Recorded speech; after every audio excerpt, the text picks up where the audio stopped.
Salut, rebonjour les élèves.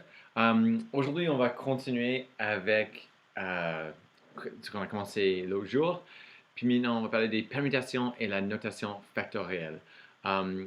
Les permutations, ce serait important de connaître la différence entre les permutations et les combinaisons.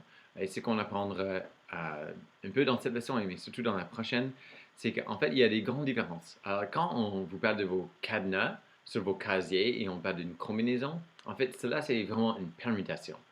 Parce qu'une permutation, l'ordre est très important. Alors, on parle d'un arrangement des objets distincts où il y a un ordre défini. Pour vous donner une idée, si votre combinaison, c'était un, 2, 3 pour votre casier, ben en fait, ça c'est vraiment une permutation. Parce que vous ne pourrez pas mettre 3, 2, 1, puis ouvrir votre cadenas, ou 2, 3, 1. L'ordre a de l'importance. Quand l'ordre a de l'importance, on appelle ceci une permutation. On va aussi parler de la notation factorielle, qu'on verra, c'est juste n avec un point d'exclamation, et ça c'est la notation factorielle. Puis on verra ce que ceci veut dire. Pour commencer, on parle un peu de la permutation. Ça, c'est l'arrangement d'objets distincts, alors les objets qui sont différents de l'autre, dans un ordre défini. Par exemple, il y a deux permutations des objets A et B. On a la permutation A-B, où on a A qui va avant B, et on a aussi B-A. Alors, ce qu'on voit, c'est qu'on a deux arrangements possibles. Alors, comment est-ce qu'on est ici? Well, si on veut parler du dénombrement où l'ordre est important, on va parler des permutations. Alors, on pourrait imaginer qu'il y a 6 enfants qui font la queue pour aller à la fontaine d'eau. Alors, on va avoir une fontaine d'eau ici qui ressemble à n'importe quoi pour l'instant. Et on a les arrangements possibles pour ces 6 enfants. On va dessiner énormément de boîtes pour le reste de cette unité. Donc, imaginez que si c'est une fontaine d'eau. Nous avons dans la première place, deuxième, troisième, quatrième, cinquième et sixième. Alors, si on veut choisir, on veut déterminer le nombre d'arrangements qui peuvent être formés par 6 enfants qui font la file, qui font la queue pour aller boire de l'eau. Well, pour la première position, s'il y a 6 enfants, on peut choisir n'importe lequel de ces 6 enfants. Alors, on a 6 choix possibles. Pour la deuxième position, comme un des enfants a déjà été utilisé, qui est déjà en ligne, donc on ne va pas compter cet enfant, on a 5 enfants possibles. Et pour la troisième, il nous reste 4 enfants parmi lesquels on peut choisir, et 3, 2 et 1. La dernière personne, il restera juste une personne, alors on n'a pas vraiment le choix. C'est comme ça qu'on le représente ici, et on va multiplier tous ces nombres ensemble pour nous donner le nombre d'arrangements possibles. Donc, on a 6 fois 5 fois 4 fois 3 fois 2 fois 1 qui est égal à, puis on va sortir une calculatrice. Malheureusement, mes calculatrices sont à l'école. On va faire comme ci. 6 fois 5 fois 4 fois 3 fois 2 fois 1 qui est égal à 720. Il y a 720 arrangements différents et distincts que 6 élèves pourraient former une queue. Maintenant, si on voulait faire ceci plus facilement, on a 6 fois 5 fois 4 fois 3 fois 2 fois 1. En gros, on a pris le nombre d'enfants, puis on a multiplié ceci par le nombre de 1 de moins, 2 de moins, 3 de moins, 4 de moins, 5 de moins. Ce qui est ensuite, en fait, 6 factoriels. Ce 6 avec le point d'interrogation, d'exclamation. Ce qu'on fait, on va ici, on fait 6 et on a cet x avec un point d'exclamation. On appuie sur ça et ça nous dit 720. C'est la même chose. Alors, ceci, c'est la notation factorielle. Vous avez remarqué qu'à gauche, ou juste en dessous de ma tête, j'ai mis une boîte là, la notation factorielle. Ça, c'est la représentation concise du produit de nombres naturels strictement positifs, consécutifs et décroissants. Ceci veut dire, puis je vais juste mettre un petit mot ici, c'est que n factoriel égale, en fait, c'est n fois n-1 fois n-2, et ça va jusqu'à ce qu'on arrive au numéro 1. Alors, ça dépend de la valeur de n au début, mais ça va descendre jusqu'à ce qu'on a fois 2, fois 1, fois 3, fois 2, fois 1. Et ça, c'est n factoriel. Alors, on a commencé pour nous, le n, c'était 6. On a commencé par 6. Donc, ici, on avait 6 factoriel, qui est donc, le n, c'est 6. 6 fois 6 moins 1 fois 6 moins 2. Et ça continue comme ça. 6 moins 3, 6 moins 4, 6 moins 5, jusqu'à temps qu'on arrive à 1, en fait. Et si on regarde ceci, c'est que 6 fois 6 moins 1, c'est 5. 6 moins 2, c'est 4. Et n'oublie pas, ça continue jusqu'à 3 fois 2 fois 1. Alors, on a fois 3 fois 2 fois 1. Et comme on a déjà vu, 6 fois 5 fois 4 fois 3 fois 2 fois 1, c'est 720. Alors, 6 factoriel, c'est 720. C'est comme ça qu'on travaille avec les factoriels. Mais non, ceci revient à notre principe fondamental du dénombrement, c'est qu'on va juste multiplier le nombre d'objets par l'autre nombre d'objets pour nous dire combien d'arrangements différents sont possibles. Puis maintenant, on va passer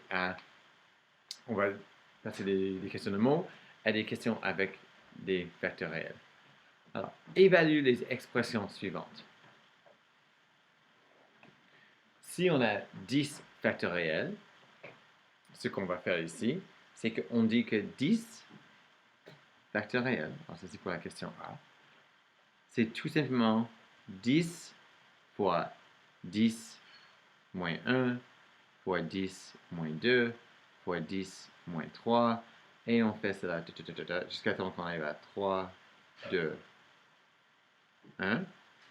Donc, ceci c'est 10 factoriel égale 10 fois 9 fois 8 fois 7 fois 6 fois 5 4 fois 3 fois 2 fois 1.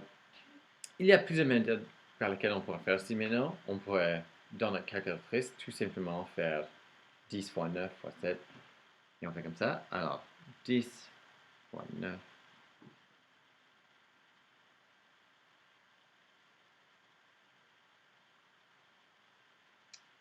Puis on finit avec un nombre énorme, comme vous pouvez voir.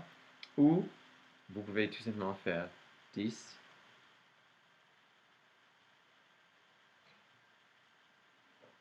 factoriel.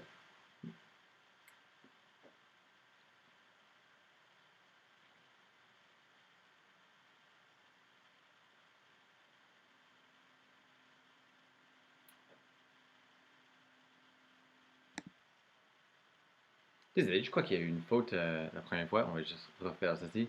So, 10 fois 9 fois 8 fois 7, 6, 5, 4, 3, 2, et voilà. Ou encore, ce qu'on peut faire, c'est tout simplement 10 factoriel.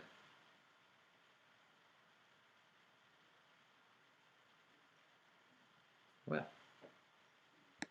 Donc, notre réponse, c'est 3 628 et 800. 628 800.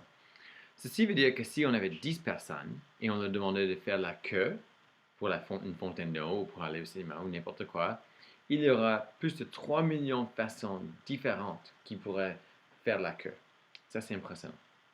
Maintenant, pourquoi est-ce qu'on a besoin de savoir ceci? Well, pour la partie B, souvent, on n'a pas une calculatrice qui est assez forte pour faire ceci.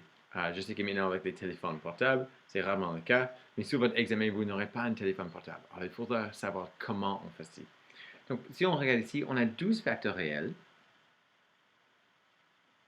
divisé par 9 factoriel fois 3 factoriel. Quand on a deux nombres comme ça qui est à côté de l'autre, c'est juste la multiplication. Donc, ce qu'on va faire, c'est qu'en haut, notre numérateur, c'est 12 fois 11 fois 10 fois 9, 8, 7, 6, 5, 4, 3, 2 et 1. Et en bas, pour notre dénominateur, nous avons 9 fois 8, 7, 6, 5, 4, 3, 2, 1. Ça, c'est pour le 9 factoriel. Et maintenant, pour le 3 factoriel, c'est encore fois 3 fois 2 fois 1. Ce qu'on peut commencer à faire, c'est qu'on peut éliminer les nombres parce que, disons que 12 divisé par 12, ceci devient 1. Ou 9 divisé par 9, ceci devient 1. Alors, on va éliminer les nombres de notre numérateur qui font aussi partie de notre dénominateur. On va commencer à gauche. On a 9. Donc, ceci va s'éliminer.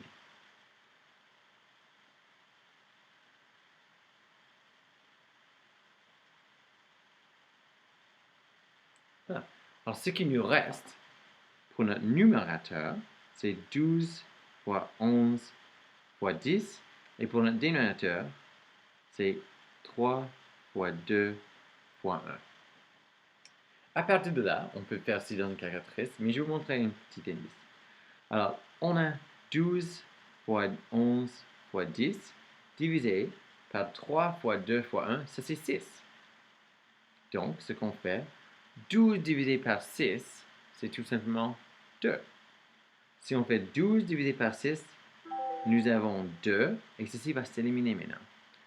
Et il nous restera 11 fois 10, fois 11 fois 10. Qui est donc 11 fois 10, c'est 110. Donc on a 2 fois 110, qui est 220. Vous pouvez aussi essayer ceci dans une calculatrice. So, quand on arrive ici, on a 12 fois 11 fois 10. Puis on va diviser cela tout simplement par 6. Et c'est 220. On peut ici l'avoir comme ceci. On avait 12 factoriel divisé par 9 factoriel. Et ensuite, on va diviser cela par 3 factoriel.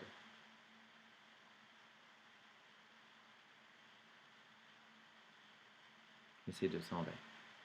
Okay? So, ça, c'est la notation factorielle.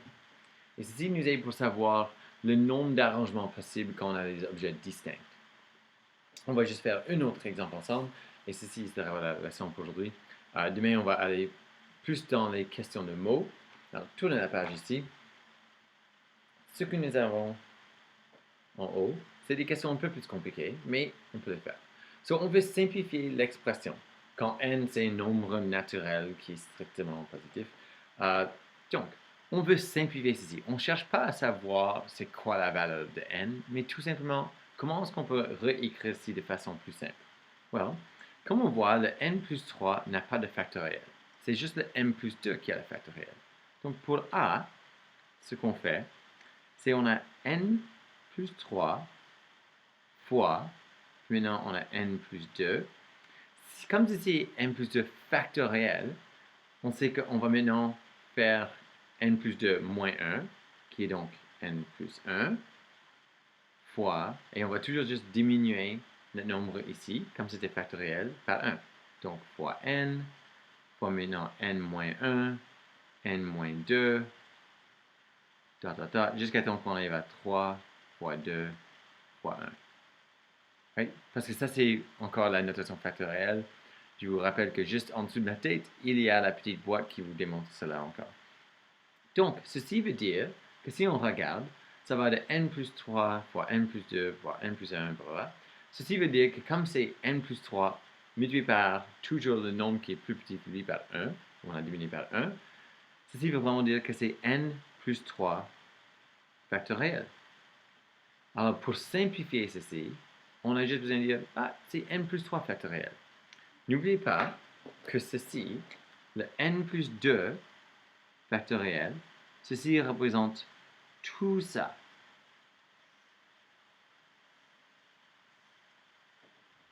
Tout ce produit, c'est représenté par n plus 2. Tandis que n plus 3, c'est juste ce qu'on trouve devant. Mais comme c'est n plus 3, et en gros maintenant, fois n plus 3 moins 1 qui est n plus 2, n plus 2 moins 1 qui est n plus 1, n plus 1 moins 1 qui est n, et on continue comme ça, c'est vraiment n plus 3 factoriel. Alors ça, c'est comment on peut le simplifier. Pour notre deuxième maintenant, pour b, ce n'est pas plus compliqué, c'est très similaire à ce qu'on vient de faire avant, avec l'autre question où on avait 12 factoriel divisé par 9 factoriel.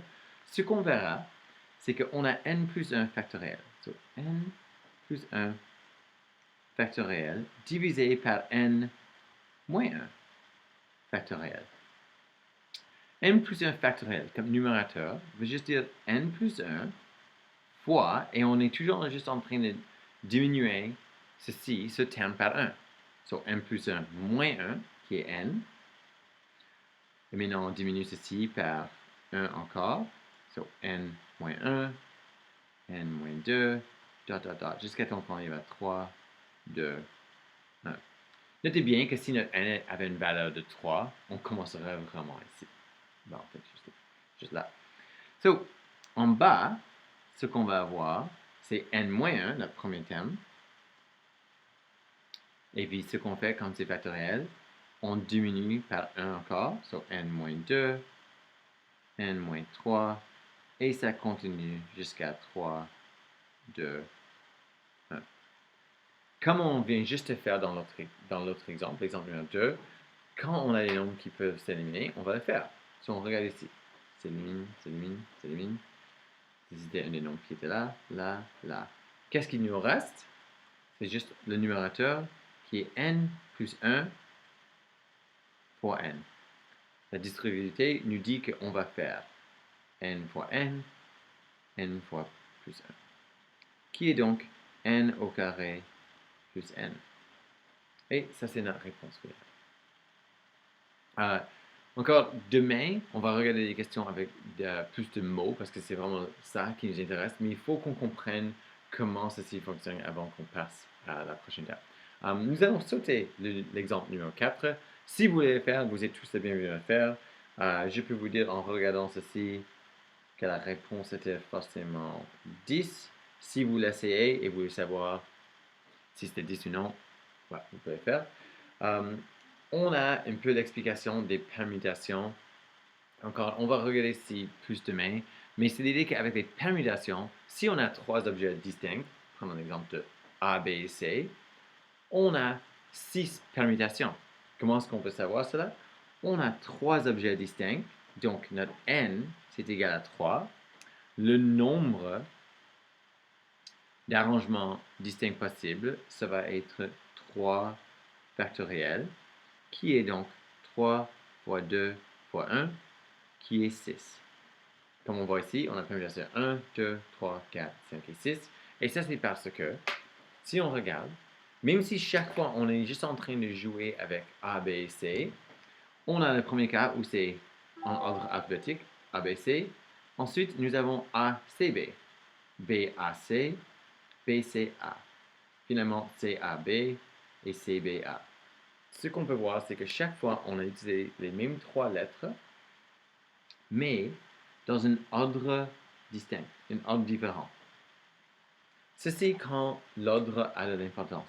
On regarderait peut-être des exemples où on parle des ingrédients sur une pizza, où on peut juste en choisir, mais l'ordre n'a pas d'importance. Ceci sera une combinaison, mais pour les permutations, l'ordre a de l'importance.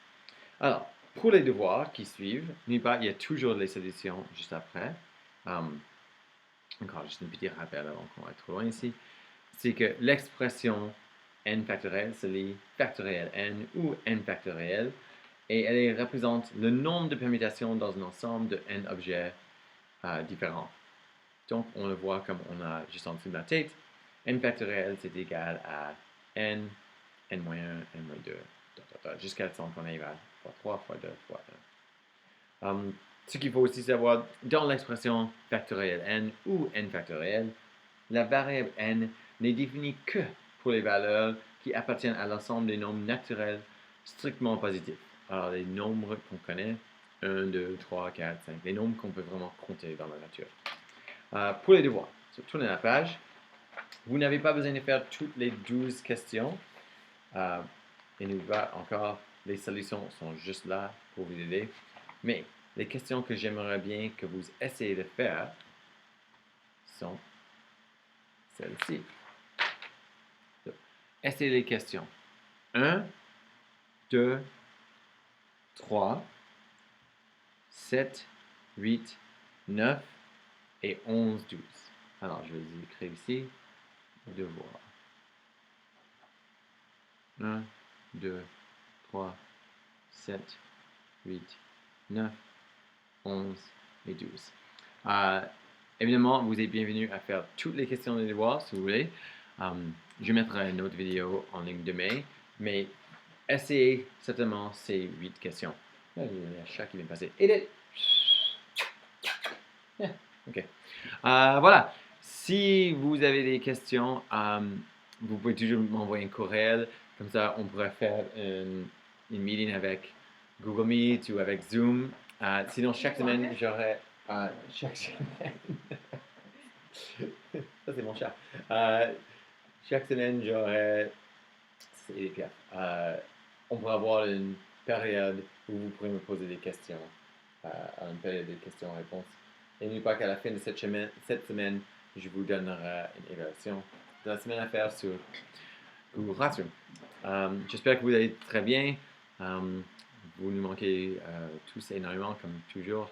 Et j'espère vous revoir bientôt. Qui sait, peut-être au mois de mai, peut-être même au mois d'avril. On ne sait pas. Mais voilà.